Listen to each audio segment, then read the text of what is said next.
Hello, welcome back and thanks for clicking on this video. Today we are moving out of the dungeons and we are going overland, and I would like to show you how many options we have when you want to play something outside of a dungeon. So first of all, we have this type of supplements like the Crucible of Classic Critters. I made this map using that supplement. It already says that in the title that it is for woodland dungeons for level 4 or 4 plus characters, and the interesting thing is that you can feel that we are playing among trees. We see rivers and small lakes. We have a few houses here and there on the map. So you can feel that you are outside in the outer world, and there are some rules. You can play it using the core rules, but in this supplement we have some special rules for special events happening in a woodland setting. Just an example, a very interesting addition. One of my characters went back to the guild house after fulfilling this quest, riding a flying unicorn. So you have now options for mounts, which is which makes sense if you think about that the distances in a woodland dungeon can be bigger than in an underground cave, for example. So we have options for mounts, but this is just one example. As you can see here, I have a fire in the forest and we had to kill the fire not to burn down the whole woodland. And of course, obviously, you are not fighting the fire with your weapons. So it has some interesting mechanics, but it is still the same dungeon building. As you can see, I started here and I have second room, third room, fourth corridor, later room, fifth, and you go room by room. You draw the clearings in the forest, if I want to say something, as you are in a woodland. So it's still the same gameplay. You roll for the room, you draw the room, just don't use walls. You are using foresty elements. We have some houses, as I mentioned. We have wells, we have bridges across the water, and everything you see here has something with gameplay. So for example, these were trees, and if you would like to play it, you will know how to what to do with trees when you are struggling in the forest. So this is an interesting thing, and we have some other supplements using the same methodology that you use the core rules. You play sessions like dungeons, but in an outland, in an overland environment. For example, we have the mushroom menace in one of the lanterns. I don't know which one. And we have the man-eater or the LLL labyrinth of lurking. I'm sorry, I don't know what are all the L's. So these are set in the overland, and you can play these as a normal dungeon, moving step by step, and roll for an encounter after every step. These, for example, the man-eater and the LLL comes with a pre-made map. These are hex grid maps. So if you don't want to draw this much, then you can choose overland quests, overland adventures with pre-made maps too. Another option, which is kind of the same feeling, is when you go to towns. For example, in the K and what's the name? Kingly Knights and Knifing Names, sorry, by Eric. So 4 Ks in the title, that's how you can find it. It's a town story. The town of Canspeckle has some issues, and you move house by house, street by street with the same mechanics.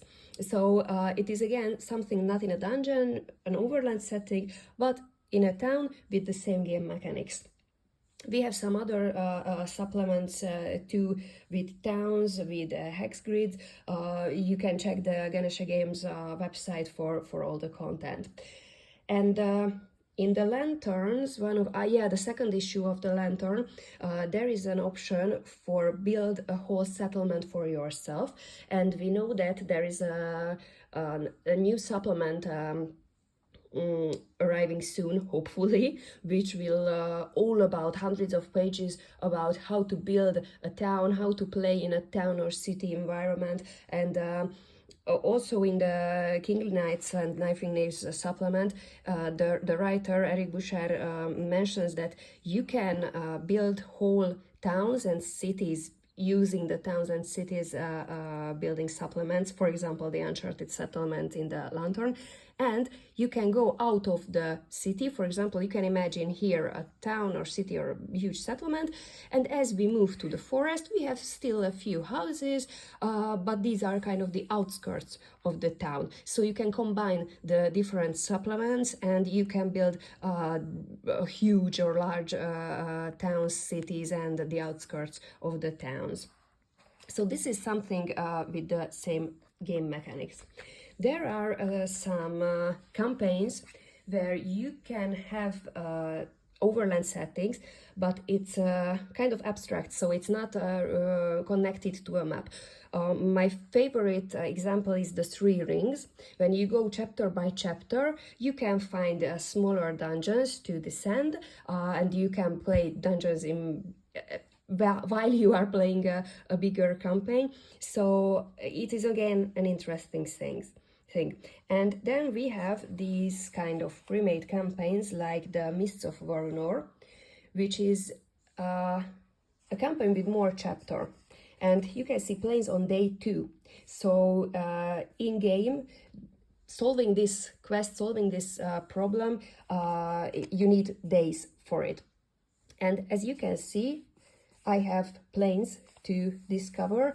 The story is very simply, the town of Voronor was attacked by something invisible. A mysterious fog appeared, and the plains southern from the town is an ever-changing environment because you cannot see in the fog what will wait for you on the next tile. So as you can see, these are 3x3 tiles, and I move tile from tile, roll for the content, roll for the terrain, and what's there. For example, here are mines, caves, a huge tower, some necropolis, I guess. So you can build an overland map for the first part, for the first chapter of the Mists of Varunor supplement. Sorry, it's not a standalone supplement, it's in the Lantern second issue.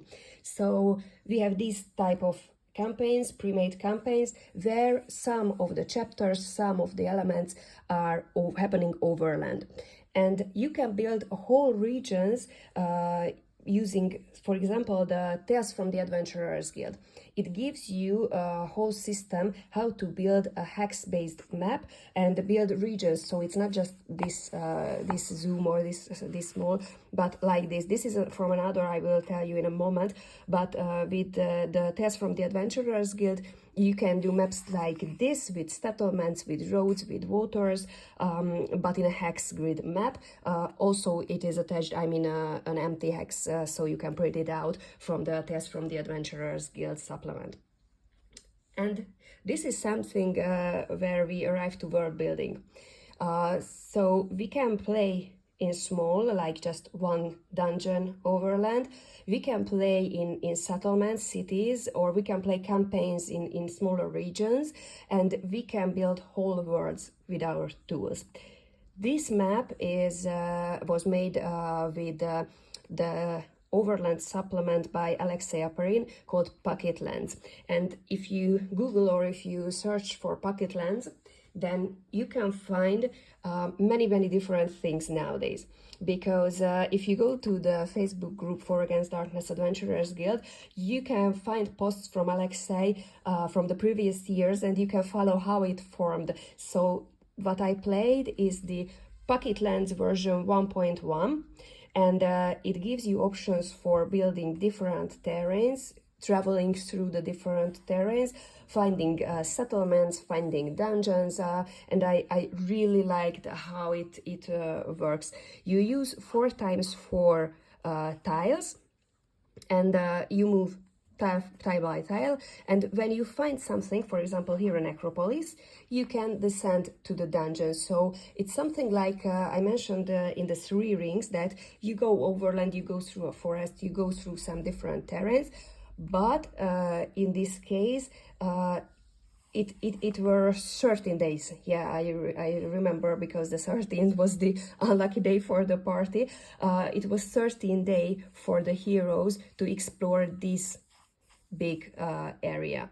And when we descended to a dungeon, I just flipped and drew the dungeons here, and I would like to show you one of my campaigns built with this supplement.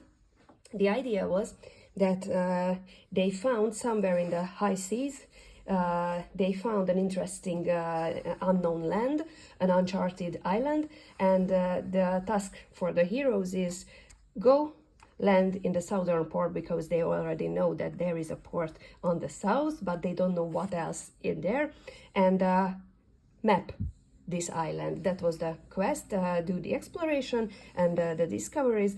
So I just put my pen to the paper and draw the coastal line. So it was just a huge empty land. I drew some waves to know that yes, there's water and these are the land parts. And as you can see, I could explore the whole map. This team was more lucky, and it was 30-something days in game to explore all the things. And in the meantime, they encountered many dungeons. What I liked in this supplement, not just the overland parts, but it comes with 6 different themes of dungeons you can use, and 3 different tile sets. So for example, we have the ruins, and I tried to show that the walls are not whole anymore, because they are in ruins. And there are some special rooms, for example in the caves settings. Here is a special room, and you can guess something special happens here, not just roll for the normal content or a random content in a random table, but it gives you some more story elements to the dungeons too. So if you want to build whole worlds, I really like this one. And as this supplement evolved, this is something I just tried, so it looks like a very small map, but I put it closer for you. So as you can see, we have a lot of forest here, a castle, some hills and mountains here and there, some rivers and lakes, and the sea. Here is a cave dungeon by the sea. So this was made using the Pocketland cards, Pocketland Overland cards, and this was a free to download quest by Eric and Alexei. It's Q, Q, Q, Q, and one of the Qs is Queen, and I don't remember the other Qs. The interesting thing is that in the previous version, you roll for 1 tile, and you play the tile. Then you go for the next tile, roll for the tile, the content, and you play it. So you go tile by tile, rolling again and again for the terrain and for the content. In this case, if you use a card, 1 card has 5 times 5 content. So this is the content of 1 card, and you draw it, but your heroes move in the smaller tiles. I'm sorry not to using the exact expressions Alexei suggests in this supplement. So there's the name for the word, for region, for tile, and I'm not sure what was the official one, but the trick is that here you are drawing 5 times 5 squares, but you don't have 1 content for all, as in the previous version, but we have for all the small squares, we have to roll what is there. We have the terrain given, and for the content, we move step by step, square by square.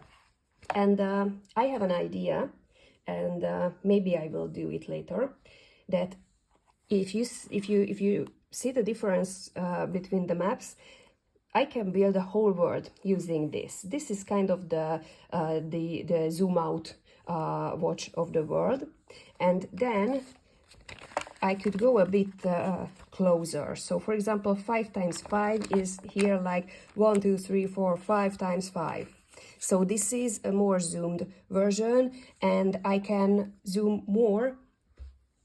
And just for example, if I roll for a foresty area, I can play a forest with the Crucible of Classic Critters. So I can imagine to build a whole world using the different supplements, zooming to each sections of the world. And for example, if I roll a settlement, for example, here is a small town with a port, then I can use the Uncharted settlement at the moment, and later the TTT troublesome towns something, which is in progress for building the town. So as you can see, we have many different options. Feel free to use them and find your style. So as you can see, I did this only once, and the Alexei Aparin Pocket Lens version 1.1, I already used it twice, and I was curious what else can I use from his supplements. I hope that it was useful for you, and now you can choose what to play and what is your style. See you next time.